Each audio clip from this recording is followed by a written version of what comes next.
Over the last 18 months, I led a project that migrated a small business office from Windows to Linux across all workstations, administrative systems, and productivity tools.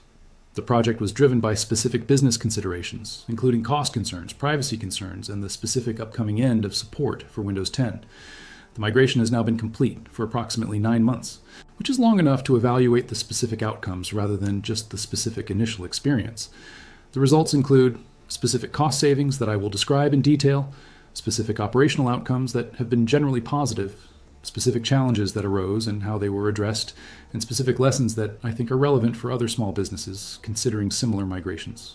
I want to share the specific numbers and the specific experiences because the aggregate picture is more useful than any particular summary, and because small business migrations are less well documented than individual user migrations. Let me start with the specific context of the office.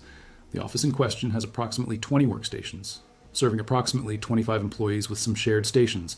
The business is a professional services firm whose primary activities involve document creation, email, video conferencing, some specific industry-specific software, and general office productivity. The business does not do graphic design, video editing, or other specialized work that would have required specific Windows-only applications. The business does use some specific industry software that required specific attention in the migration. Before the migration, the workstations were running Windows 10 with Microsoft 365 subscriptions. The specific software stack included Microsoft Office, Microsoft Teams, Outlook with Exchange Online, and OneDrive for file sharing. The industry software included 2 specific applications that were required for specific business functions. The workstations were a mix of Dell and Lenovo machines, ranging in age from 1 to 6 years old. The migration project had several phases that I will describe in sequence. Phase 1 was planning, which took approximately 6 weeks. During this phase, I evaluated Linux distributions, tested specific applications, developed a migration plan, and presented the plan to the business owners for approval. The specific distribution I chose was Ubuntu 24.04 LTS with the default GNOME desktop. The specific application replacements I identified were LibreOffice for Microsoft Office, Thunderbird for Outlook, Jitsi for Microsoft Teams, and Nextcloud for OneDrive and Exchange functionality. For the industry software, I evaluated whether each could run under Wine or Proton, whether there was a Linux native alternative, or whether a cloud-based alternative could be used. The Phase 1 evaluation determined that the 2 industry-specific applications required different approaches. One of the 2 had a web-based version that worked in any browser, which allowed the migration without needing any special handling of that application. The other application did not have a web-based version and did not run acceptably under Wine. For this application, the solution was a small Windows virtual machine that the specific employees who needed the application could access for the specific tasks that required it. Phase 2 was the pilot, which involved migrating 3 specific employees who volunteered to be early testers. The pilot took approximately 4 weeks. During the pilot, we installed Ubuntu on the 3 workstations, configured their replacement applications, and identified specific issues that would need to be addressed before the broader migration. The pilot identified several specific issues, including specific document formatting problems in LibreOffice with Office documents that had complex formatting, specific email migration issues when moving from Outlook to Thunderbird, and specific printing issues with one specific network printer. Each issue was addressed during the pilot, with specific solutions documented for the broader migration. Phase 3 was the broader migration, which happened over approximately 3 months. We migrated workstations in groups of 3 or 4 at a time, with specific training for each group, specific support during the transition, and specific follow-up to address issues that arose after migration. The specific schedule was intentionally slow, with approximately 1 week per group, to allow each group to stabilize before moving on. Phase 4 was the administrative systems migration, which happened in parallel with Phase 3. This phase migrated the email from Exchange Online to a Nextcloud-based email service, migrated the file sharing from OneDrive to Nextcloud, migrated the calendar and contacts, and migrated the chat from Microsoft Teams to a combination of Nextcloud Talk and Jitsi. The specific migration was more complex than the workstation migration because it involved data that was actively being used while the migration was happening. The specific approach was to do the migration in stage steps with specific cutover dates for each category. Phase 5 was the stabilization, which has been ongoing. The stabilization involves addressing issues as they arise, refining the specific configuration, and continuing to train employees on the specific tools.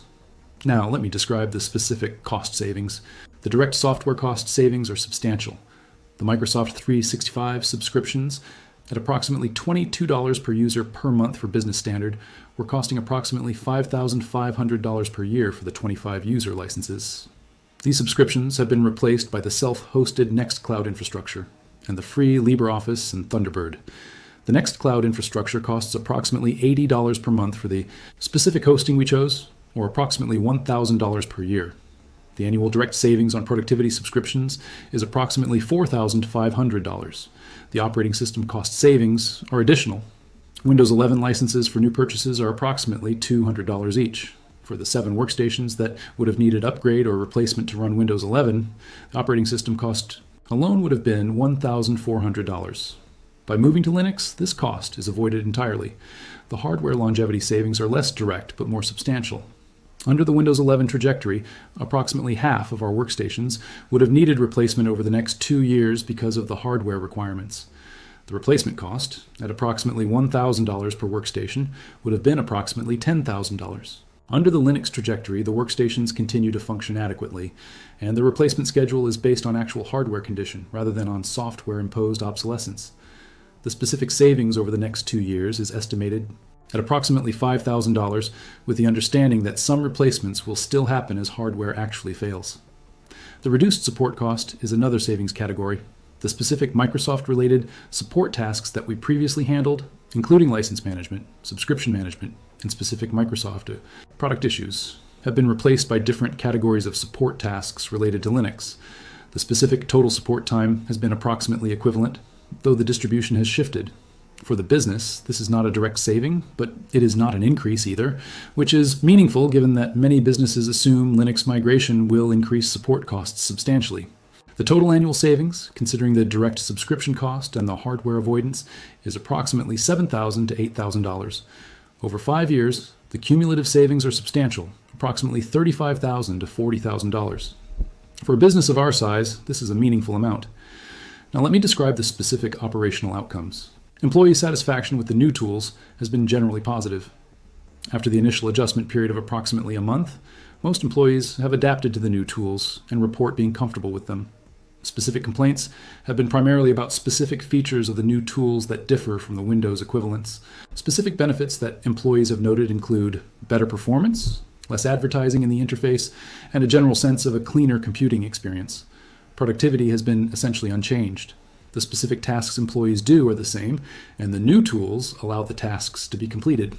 The specific time to complete tasks has not changed meaningfully. The specific quality of outputs has not changed meaningfully. Security has been a specific improvement. Linux has a smaller attack surface than Windows for several specific reasons, including the smaller installed software base, the different permission model, and the lack of common Windows-targeted malware. The specific security incidents we have had since the migration have been 0 compared to several small incidents in previous years under Windows. And now let me describe the specific challenges. The first challenge was the specific document formatting issues in LibreOffice when handling complex Microsoft Office documents. Documents with specific advanced formatting, including specific tables, specific graphics arrangements, and specific macros, do not always render perfectly in LibreOffice. The specific workaround was to convert documents to a stable format when exchanging with external parties who still used Microsoft Office, and to use the specific LibreOffice features for new documents rather than attempting to recreate complex Office formatting. The second challenge was the video conferencing. Jitsi is a capable tool, but it has specific differences from Microsoft Teams that some employees initially found inconvenient. The specific differences have been mostly addressed through training, and the tool is now used comfortably by most employees. The third challenge was the industry software that required the Windows Virtual Machine. The specific employees who need this application have a slightly more complex workflow than they had on Windows, and the specific overhead of launching the virtual machine for the specific tasks is a minor inconvenience. The specific inconvenience has been manageable but is real. The fourth challenge was the specific printer compatibility. One specific network printer had driver issues that took approximately 2 weeks to fully resolve. The specific resolution involved finding a community-maintained driver that worked with the specific printer model. For small businesses considering similar migrations, my specific advice is based on this experience. The migration is feasible. The cost savings are real and substantial. The specific challenges are manageable. The specific time investment for the migration is meaningful but not excessive. The specific trade-off is that the business gains substantial independence from Microsoft at the cost of some initial disruption and some ongoing small adjustments. Subscribe for the next video, which provides a specific step-by-step guide to planning and executing a small business Linux migration, with the specific checklists, the specific timelines, and the specific decision points. And in the comments, tell me whether you have considered or executed a similar migration and what your experience has been. The aggregate picture of small business migrations is limited. In every specific case that is documented contributes to a better understanding of what works and what does not.